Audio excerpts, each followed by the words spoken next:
So, yesterday I delivered my first webinar of the year, and I've got to tell you, it was terrible.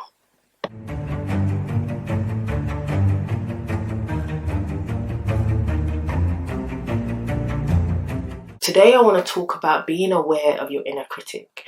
So, like I said, yesterday I had a webinar, and the topic was 10 mistakes that creatives make. And this was something that I had planned for a long time. Way back to, last year was when I really was thinking of putting this together as something to kick off with in this new year. And obviously the reason behind that was because, being me, whenever I'm on social media, I see a lot of things that I wish kind of creatives were doing better. And when creatives email me, I'm like, I really wish you didn't do that.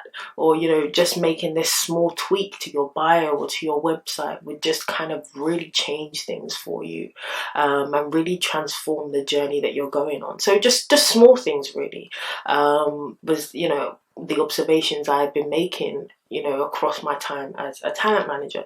So I was like, okay, let me put this together in a webinar, so people know and they can stop making these silly mistakes that are really starting to hold them back.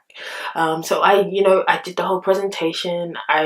For the first time ever, I don't usually make notes when I'm doing a presentation. I kind of just like to speak from the heart, but for this presentation I was like, you know what, I want to go in there focused. I don't just want to waffle. I want to say something meaningful. And so I did a whole set of notes. I had everything prepared.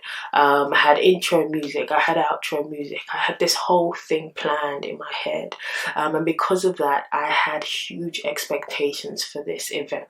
However, when it actually came to delivering, now I don't know, I froze.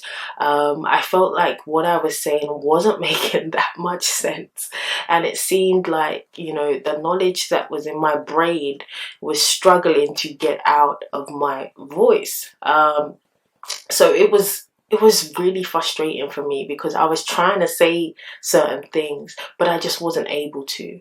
And there's, a lot of reasons for that. But I instantly, as I was speaking, I could sense and I could feel my inner critic kind of beginning to emerge or arise. I could feel it as I was speaking. As every sentence that came out of my mouth was kind of going, immediately I was like, oh, you shouldn't have said that, or oh, you should have said this, or it's too late to go back now. And I was just second guessing myself the entire time I was making the presentation, and that in itself was super distracting for me, and because it was like a competing voice, if you like. And so that's what kind of got me to the point where I decided to make this video today.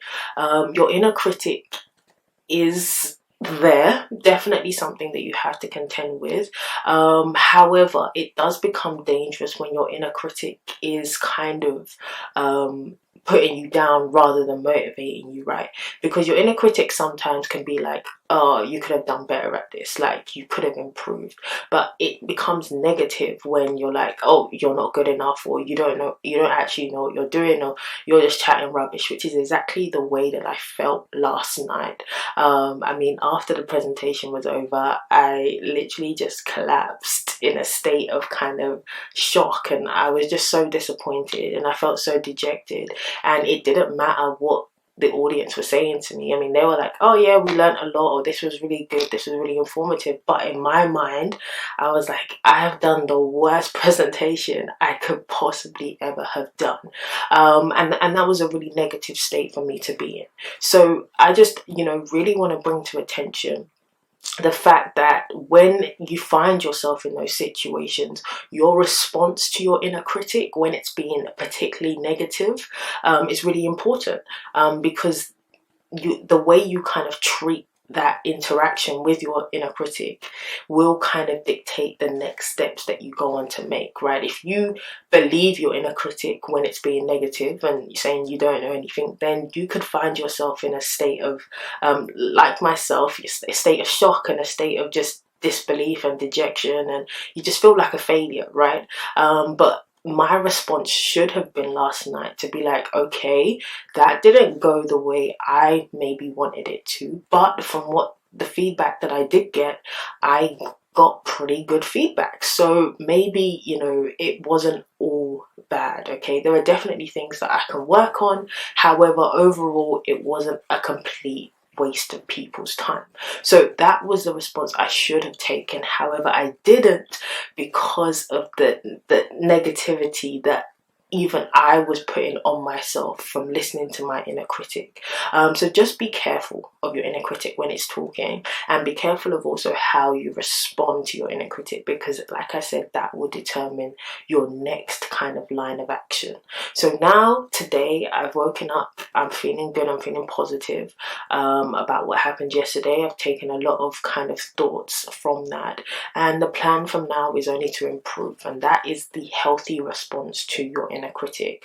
So today, I want you to be more conscious of your inner critic and make sure that you're not allowing it to discourage you from doing whatever it is that you do, because you are talented, you are amazing, you are creative, and the world deserves to know who you are. So just take that with you today. Just allow yourself a bit more grace today.